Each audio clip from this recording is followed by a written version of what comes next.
Pasensya ka na, Remulla. Kami po ay lumalaban lamang sa hustisya.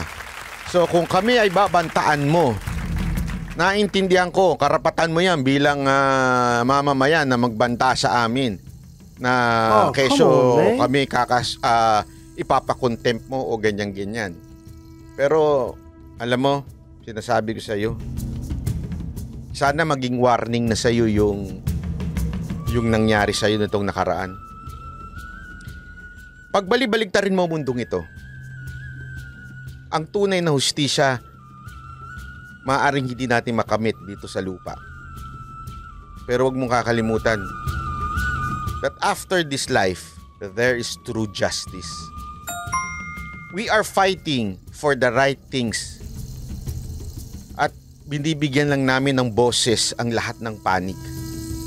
At sa pagbibigay namin ng boses sa lahat ng panig, kami ay iyong babantaan. No! Alam niyo ho ba, even a convicted person have the right of freedom of speech? Huwag niyo kakalimutan yun. Ang lahat ng mamamayang Pilipino ay may kalayaang magsalita. Kahit ito'y convicted na tao. Huwag mong kakalimutan yun, Secretary Remulla. Abogado ka. Lahat po tayo ay may kalayaang magsalita. Freedom of speech, freedom of the press. And we are part of the press. Tas babantaan mo kami ng ganito. Ano to, martial law? Panoorin nyo to, sinabi niya ha. Pero sir, si General Bantag, wala na talaga siyang paramdam. Kasi di ba dati may sinasabi, gusto raw? Yung isang araw siya po yung na-interview ng mga ilang vlogger, sa linggo yata yun, mga 2 weeks sa Facebook. At ngayon po ay aming pong pinaghahandaan ng complaint ang mga vlogger na nag-interview sa kanya for contempt of court. Kasi hindi bawal po yan. Ito po ay mga taong hinahanap ng batas na hindi po dapat binibigyan ng ganyang salita. No! Ito po ay pamapas. Hinahanap ng batas at hindi dapat binibigyan ng salita? Wow!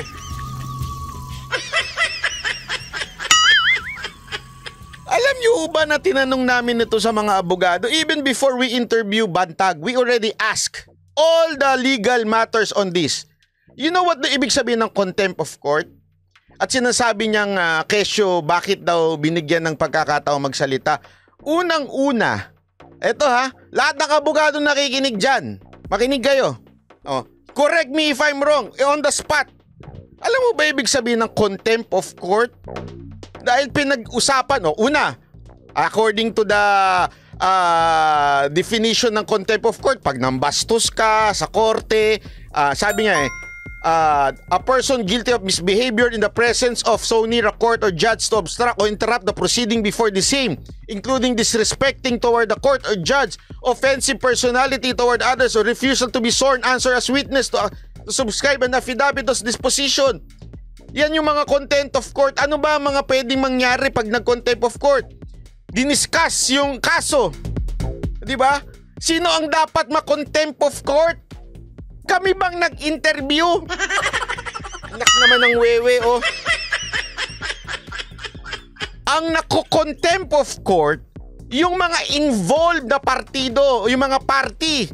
Halimbawa, yung abogado ni ganito, yung kabilang party, nagsalita sila, abogado nito, yung mismong inahusgahan, yung mismong inaakusahan, nagsalita siya. Hindi kami yung nag-interview. Dahil una-una, we are not part of that legal proceedings. Hindi kami party doon. Kami nag-interview. Kung meron mang sisisihin yung korte, si Bantag yun. Yun ang contempt of court. Bakit sasabihin ng korte, bakit ka nagsasalita sa kaso mo? Hindi kami. Kami nagtanong lang. Wala nga kaming alam dun sa merit ng case nyo eh. Hindi nga namin pinag-usapan yung case. Pambihira naman, oh. Sino ba abogado mo? Si Attorney Libayan ba kinukonsulta mo? May sarili kayong batas?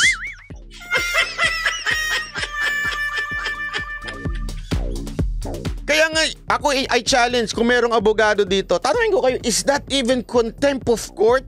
Na nag-interview ang isang media at tinanong, kamusta ka na? Ano masasabi mo kay Katapang? Pinag-usapan nga namin puro si Katapang eh. Maaaring nasaktan ito dahil pinagmumura ni Bantag. Alam mo ba na hindi kami ang makukontempt kasi hindi kami involved. The judge has no jurisdiction sa amin. Kasi una-una wala naman kami dun sa korte. Pangalawa, hindi naman kami involved dun sa kaso. Okay?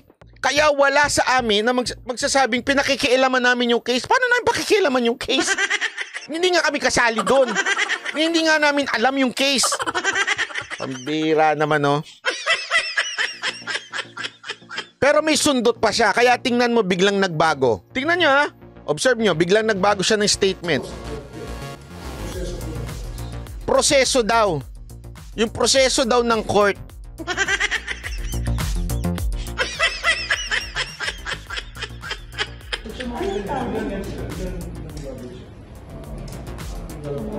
Ano tawag? Contempt of court? Contempt of court, yes. Obstruction of justice. Bigla nagbago, naging obstruction of justice. O sige, Google naman natin. Obstruction of justice. Obstruction justice. Ayan. Obstruction of justice, any person who willfully obstruct, impedes, frustrate, or delay the apprehension of suspect or the investigation or prosecution of criminal case or intrudes in a crime scene shall be punished within level 3. Sa anong inintrude namin doon? Secretary, anong inintrude namin doon sa pag-interview kay Bantag? Hinarang ba namin ng pag-aresto nyo? Ina-aresto nyo ba sila at that time? Hindi nga namin alam kung nasan siya. Ang dilim-dilim nga nung paulit-ulit namin sinabi yun. Ang dilim-dilim nun, hindi nga namin makita kung siya talaga yung nagsasalita eh. Hindi nyo ba napansin yun? Hindi nga namin alam kung siya talaga yung nagsasalita eh. Malay mo, kunwari siya lang yung mukha, iba nagsasalita. Nakita nyo? Paano namin ma-obstruct ang justice? Meron pa kang humirit dyan eh. Dapat daw inaresto namin, citizen arrest.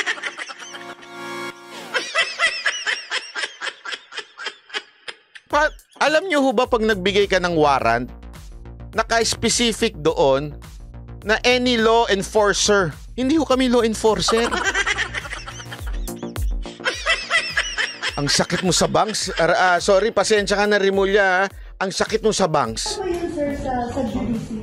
Pero contempt of court yan. Hindi sa judiciary. Contempt of court yan. Parang binabasas mo yung korte. Sinabi na ng korte na habulin nyo to, hanapin nyo to, isuko nyo to. Kahit ikaw ay namamayan na regular, hulihin mo to. Walang ganun! Ito yung kasing sinasabi niyang bira, oo. Ito yung sinasabi niyang citizen arrest. Hulihin daw. It's very specific in the warrant. Law enforcer ang huhuli. Are you telling me na ipahunting natin sa taong bayan si Bantag? Ha?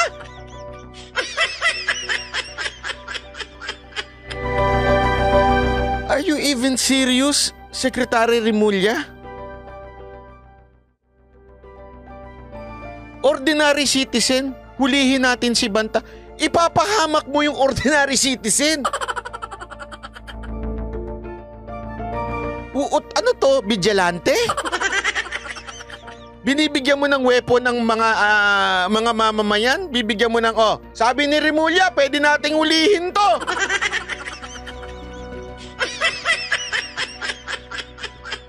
Remember, if this is the law, it means it applies to everyone. So, ang gagawin kong trabaho, mag-hunting ako ng mga wanted, tapos uhulihin ko? I'm not even a law enforcer. Kaya nga doon sa warrant nakasulat doon eh. Ang mag-aano ng warrant, law enforcer. Pambihira yun.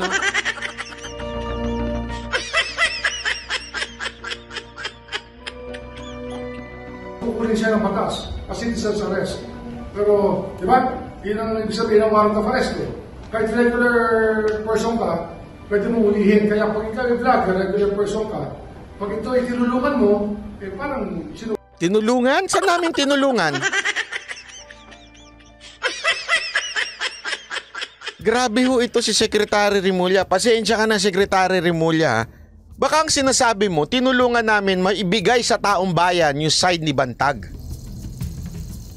Nakalimutan nyo, sir, na meron tayong freedom of speech. Bawat Pilipino, even convicted. Eh, hindi pa nga convicted yung tao eh.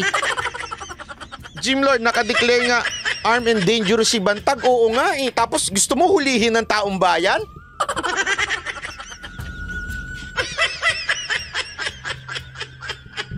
Pambihira naman yan. Aiding na ba yung ganun, sir? Aiding na yun? Aiding na yun, oh. Aiding!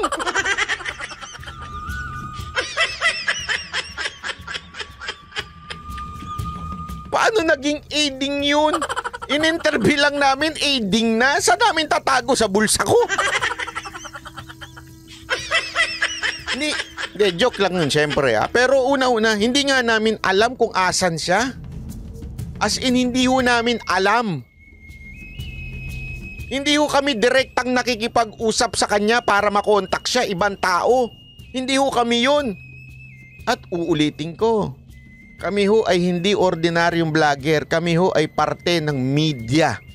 Nasa remate po kami. Baka gusto nyong tignan, remate. Nandun po kami. Nandun yung malaki kong... Ay hindi, maliit lang pala. Yung pagmumukha ni Dada at ni Coach Oli. Yun na mas malaki. Hindi, tsaka pumapastos yun. Parang sinasabi mo, mali ba yung korte? Mali ba yung sinabi ng korte? Like kami, Wala pa sinabi yung korte. Ano sinasabi mong may sinabi na yung korte? sir, kasi in our Local. meron kami tinatawag. Hindi, wanted na to eh. May court order na for their arrest. Like, kung kami, sir, and legitimate na, Oh, ayan, tingnan mo. Kung kayo, tingnan nyo, sagot niya. we can be sued or... It's possible. Yes. Wanted person na eh. Di ba sinasabi ng korte, hulihin natin to. Pwede hulihin nyo. All Di ba may simulation? agents of the law. Kita mo, pati yung media nagtataka na. Sabihin, kahit kami, bawal namin interviewin. Diba? You hereby ordered to arrest. Yun na nga, vloggers eh. Ay, sorry. So, paano pa rin sa Gusto nga nila maging to act on this? Parang ganun. It's just contempt charge. In court. In court yan. Sa korte na mismo yan. We're not filing charges. It's just the court acting on it. Yan, tama yan. It's the court, hindi sila nagfa-file. Court na magsasabi na wag nyo nang interviewin yan. Pwede yun pag may gag order na. Eh, ang problema, wala pa ho ngayon. Wala pa. Nung in-interview namin siya, wala hong ganong order ang korte sa kanya. So, basically, walang sinagsasabi sa kanya ng korte na bawal siya magsalita. Hindi nga siya sinabihang bawal siya i-discuss yung kanyang... Una-una, eto panuurin nyo kasi yung interview. Tingnan ninyo kung meron bang pinag-usapang merit nung cases niya doon. Wala. Puro tawanan lang kami doon. Hindi namin diniscuss kung ano ba yung kaso, ano ba yung ebidensyang pinresinta. Walang ganun. Napanood nyo ho ba, Secretary Remulla? Yung seryoso, yung napanood nyo ho ba o may nagbulong na naman sa inyo? Uy, ito, merong mga ganun na naman. Baka na fake news na naman kayo. Wala ho doon, pinag-usapan namin yung kaso. Ang pinag-uusapan namin doon, anong opinion niya doon kay Katapang, doon sa loob ng Bilibid. Sino nakapanood sa inyo dito? Pakitaas nga yung kamay. Pakitaas nga yung kamay. Sige nga, gusto ko marinig. Sino ho dito nakapanood at nakita ninyo meron kami sinabi tungkol sa merit ng kaso? Di ba? Oh, reaction lang ni Bantag sa Congress at Senate hearing sa Bucor. Correct!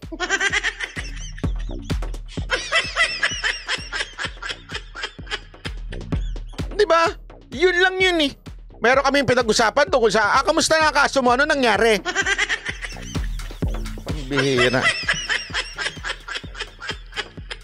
Ewan ko, ito si Secretary Remulla, pambihira naman, no? Pero gayon pa man, kung iutos ng korte ngayon na wag nang interviewin, kami po isusunod. I am a law-abiding citizen. Kung sabihin at ipag-utos ng korte na i-delete yan, kami po isusunod. As I always say in this program, especially dito sa akin, lagi ko sinasabi na we must submit to the authority. Kung ano sinabi ng otoridad, naatin tong galangin even if we don't like it, even if we disagree on it. If the authority says so, we will follow. Paulit-ulit namin sinasabi yan. Wala ho kaming intensyon na i-obstruct ang justice at wala ho doon sa video na ino-obstruct namin ang justice. Pambira. Sabi nito ko, wawa naman si Wanat Bay, makukulong na. Isa pa ito. Pakibasa ho yung contempt of court. Pambira. Yan ang mga aliporis na mga kabutas eh. Alam mo, sa totoo lang, inaantay ko nga itong i-discuss ni Kabutas eh. Kasi sigurado ako, alam niya yung tama. Kaya lang, ang hirap baluktutin ito. Paano mo babalukto? Alam mo, wala akong abogadong... mula nung lumabas to, ang dami kong tinanong na abogado. Bakit to? Para malaman natin. Baka naman talaga may punto si Remulla. Alam mo, yung mga kilalang abogado, tinanong ko na. Kung ano masasabi nila tungkol dito. Alam mo, sabi lang nila, basta wag mo na lang kami babanggitin, ha? Natawa. May nagsabi pa nga sa sobrang dami ng sinabi ni Remulla, siguro ang tama doon mga tatlo lang. Ilan may sinabi niya? Mga 1,000.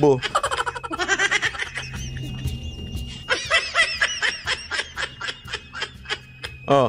Ayan, si Pacquiao kaya kakasuhan din kaya ni Remulla, may pahag pa yun. Yun na nga eh. Isipin niyo yun ha. Yun, literal. Literal na nakita niya. Alam niya kung nasaan. Sinalubong pa. Niyakap-yakap pa.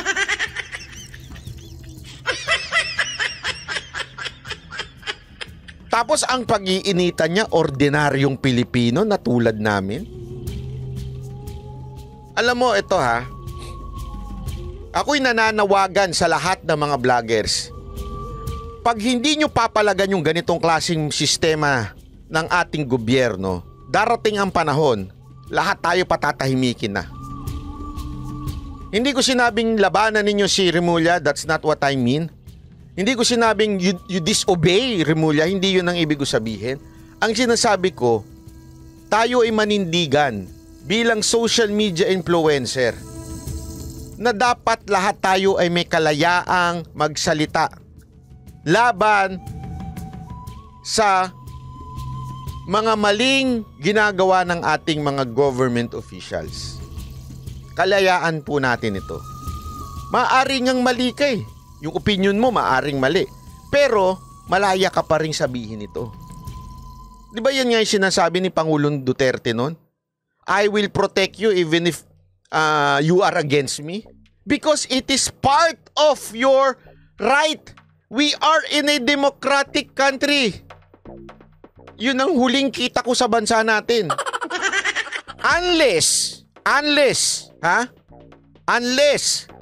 nagbago na. Hindi na tayo mademokrasya. Hindi ho, kasi alam nyo, ito isang malaking katarantaduhan. Maniwala ho kayo sa akin, ito ho'y napakalaking katarantaduhan. Ito ho'y maling-mali na pipigilan. Isipin mo ha, hindi nga siya makasagot ng diretsyo doon sa media. Kasi alam mo, kalayaan ng tao mang-interview.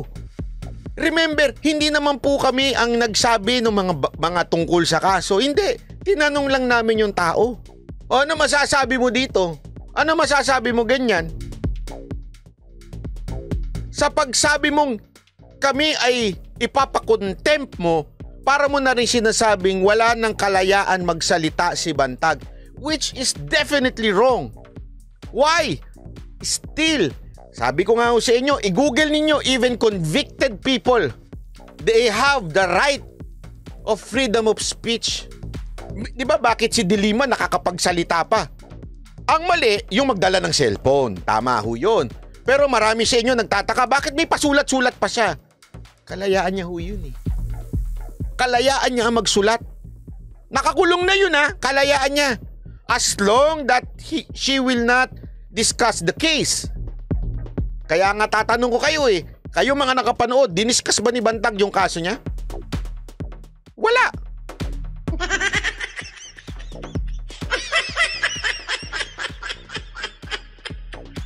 Isipin mo mabuti yun ha. Kung si De Lima nakakapagsulat sa loob, tapos kaming mga vlogger na nag-i-interview ang pag-iinitan mo, abak kang wewe naman. Namura kasi siya di Bantag.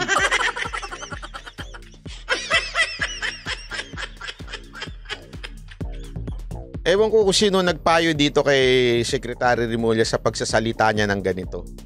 Kasi lalo tuloy lumalabas na talagang ikababagsak ng gobyerno ito. Maniwala ko kayo sa akin. Walang gobyerno. Kaya nga, pansinin ninyo ha, si Pangulong Duterte, kaliwat kanan ng batikos nun. May nakita kayo nagbanta siya. Ha? Malalibel kita. Ha? Defamation kita. Kaliwat kanan yung pagbibintang sa kanya. Ha? Pati nga anak niya, pinag-initan na eh. May nakita kayo sa kanyang sinabi niya, ay lalibel kita. Hindi, lagi niya sinasabi, kalayaan nila yan. Kalayaan nila yan. Kahit mali, kalayaan pa rin nila yan. Kalayaan ho ng bawat Pilipino maging nakakulong nga na magsalita. The way lang nila pwedeng ilabas, yun ang hindi pa pwede. Halimbawa, kung sila ay magbibideo, bawal yun. Kasi nasa loob, bawal ang cellphone. Pero kung susulat sila, gagawa sila ng mga komento nila, pwedeng ilabas. Pwedeng ibasahin ng ibang tao. Ewan ko, Secretary Remulla. Sure ho ba kayo na ang sakit nyo sa puso? Di ba nagkasakit siya sa puso? Tama ba na sa puso siya nagkasakit?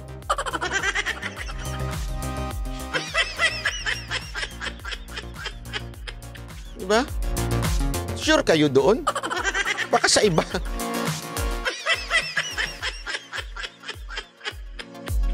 Ay nako, Secretary Remulla, huwag kang ganyan kasi hindi maganda yan. Maniwala ko kayo sa akin. Huwag niyo hong apihin ang mga Pilipino. Huwag niyo hong pigilan magsalita mga... Hindi na ho kayo natuto sa kasaysayan. Noon nga di ba? Hindi ko na lang sasabihin kung kaninong panahon. Pinigilan niyo lahat ng media. Hindi ikaw. Yung iba, yung ibang administrasyon. Pinigilan ng lahat ng media, kinulong pa. Ano nangyari? Pinatalsik. Ito lang, sasabihin ko sa iyo, Secretary Remulla, makinig ka ng mabuti. Maling galaw yan. I'm telling you now. Yan ang ikababagsak ng pamahalaan ng gobyerno ni Marcos. Pag sinimulan ninyong busalan ang bibig ng mga social media, huwag niyong kakalimutan. Kung yung media nga noon, madali pang kontrolin. Hindi nyo nga nakontrol. Hindi nila nakontrol. Sorry, hindi kayo. Ngayon pa kaya, social media? You will try to control social media? Are you even kidding me? We're just informing the court of when this happened, how it happened, and the record of what happened. Pero sir, dun sa interview, meron po ba kayong nakuha? Power ng court yan, hindi kami yan. Pero kung tatanungin nyo sa amin ang consequence, yun ang consequence. How would we say that, sir? Pardon me. How do you say it? Yeah, when somebody aids and abets a felon wanted by the court to be... Did we aid? Tinulungan ba namin yung mama? Tinulungan namin yung mama na magsalita, ganon? This is, alam mo, napaka-funny nito. Grabe. Subukan yung gawin yan lalo. Sa tingin nyo ba kung sakaling ikulong nyo kami, ikabe-benefit nyo? Alam nyo yung mangyayari, bubuksan ninyo yung isang bagay na saradong. Subukan yung ikulong ang vloggers. Dahil sa pagsasalita nila? Dahil sa... Wow! Magiging bayani pa ako niyan sa ginagawa mo niyan. Secretary Remulla, ginagawa nyo kaming bayani. Ikaw, bahala ka. Kasi ako naniniwala ako sa korte. Naniniwala ako na patas ang korte natin at hindi didinggin yan. Yung ganyan. Di ba meron nga tayong batas dyan? Nasa konstitusyon yan. No law shall be passed abridging freedom of speech, freedom of... parang hindi mo naman inaral yun. Boss, anong nangyari sa'yo? Saan part namin ini-aid? Tinutulungan? Wow, galing naman namin. Nakakatulong kami sa kanya.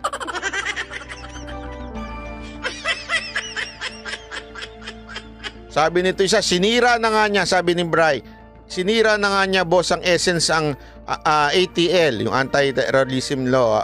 Tapos ngayon, sa ginagawa niya, lalo niya sinisira ang DOJ. Oo nga eh.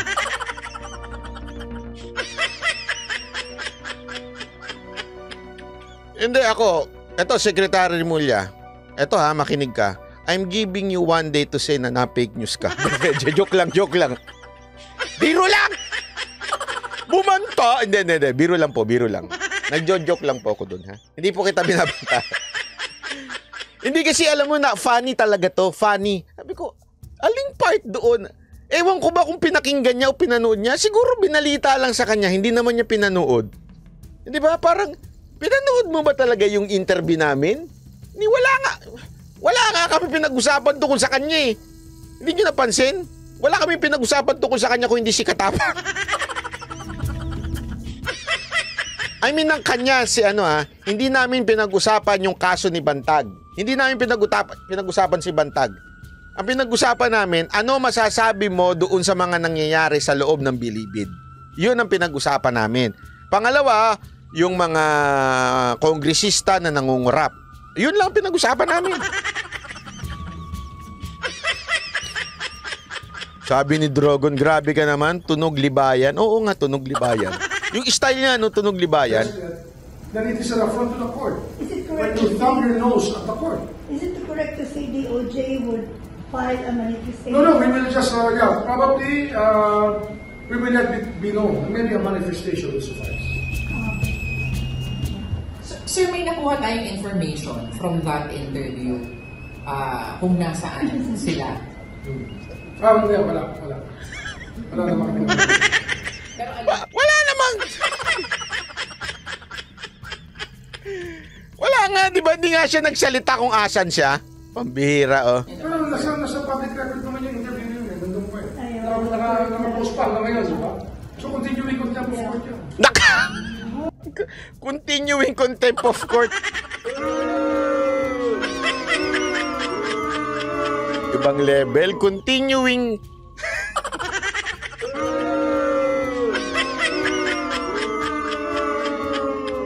Ay nako, isipin nyo yan ha, pagka ginanyan. Sabi nga nila eh, actually marami na nagsabi sa akin, yan si Secretary Remulla, medyo pikon. Yan ang sinabi nila sa akin, medyo pikon daw yan. Malamang, di ba kasi, nakikita naman natin yan eh, nung panahon ni Bantag, nung pag nagmumura si Bantag, napipikon siya. Tapos nung panahon ni Tebes, nung sinayawan lang siya ni Tebes, napikon din siya. Talagang every time na inaasar sila ni Tebes, si Remulla, hindi ko nga maintindihan eh. Ang dami mong iniisip, isinama mo pa kami sa iisipin mo? Boss, ano nangyari? Bumaba.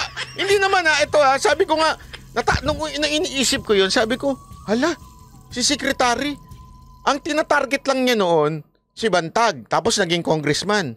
Tapos ngayon, bigla nang kami. Ano yung bumaba ka ng level? Pasensya na kasi parang hindi ko malubos isip eh. Ano yung binaba mo yung level mo bigla? Biglang kami na lang yung pag-iinitan mo? Ang baba nga ng tingin ko sa sarili ko eh. Parang bumaba ka talaga sa level namin?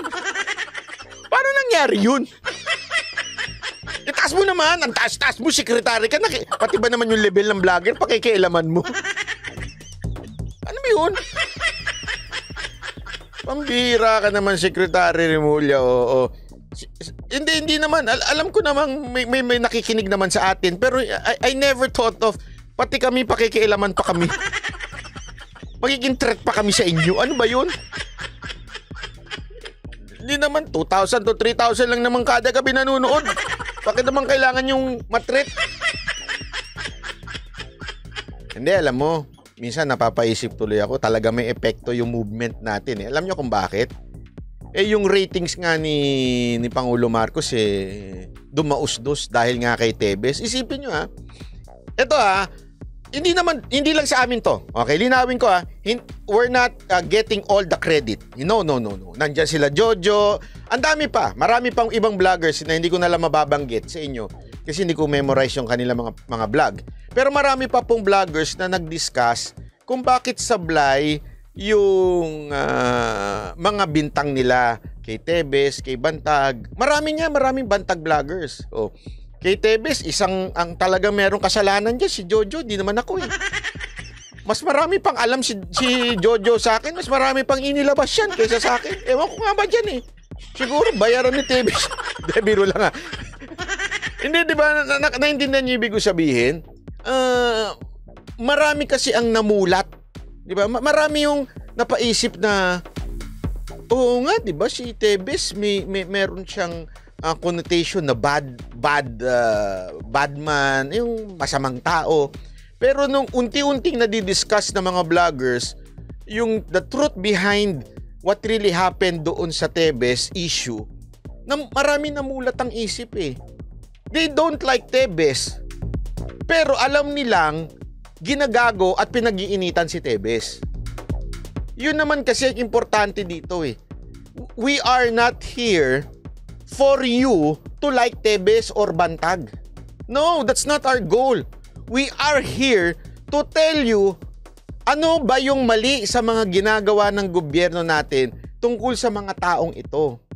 Remember these people, itong mga politician na to, there are just politician na inilagay sa gobyerno. Number 1 dyan ang mga Rimulya. Alam natin yan, ang Rimulya, mga politiko yan mga yan. Kung sino nakaupo, yan ang sisipsipan. Kung sino nakaupo, yan ang pwedeng... Alam nyo na, basta nakaupo. Diba? And kung sino yung kaaway ng gobyerno, yun ang ibabaon. Ngayon, nabigyan sila ng kapangyarihan. So, ibinabaon nila. Secretary, isipin mo ito Isipin mo maigi to. Pag-iinita mo kaming 3, pero yung kaso ni De Lima napapabayaan na, kaya tuloy unti-unti na di-dismiss. Anong itsura nun sa taong bayan? Anong itsura nun pag na-dismiss si De Lima, tapos kami ang pinagbuntungan mo ng galit? Nagbisi-bisihan ka sa amin, tapos si De Lima ganun? Pabirang buhay to. Diba? Sana, isip-isipin mo yun. Dahil una-una, ikaw ang nagpapasikat sa amin, hindi kami. Ikaw! Nananahimik kami dito. Tawanan nga lang yung interview namin Alam niyo ba dapat may part 2 pa yun? Busy lang kasi ako Hindi, walang biro ito. Dapat may part 2 yun. Busy lang po talaga ako dahil kailangan kong kumayod. Alam mo naman, si single by. The single ladies. Kailangan kong kumayod Buti nga, hindi pa kami naka-part 2. Antay ka, magpa-part 2 kami dahil sa'yo.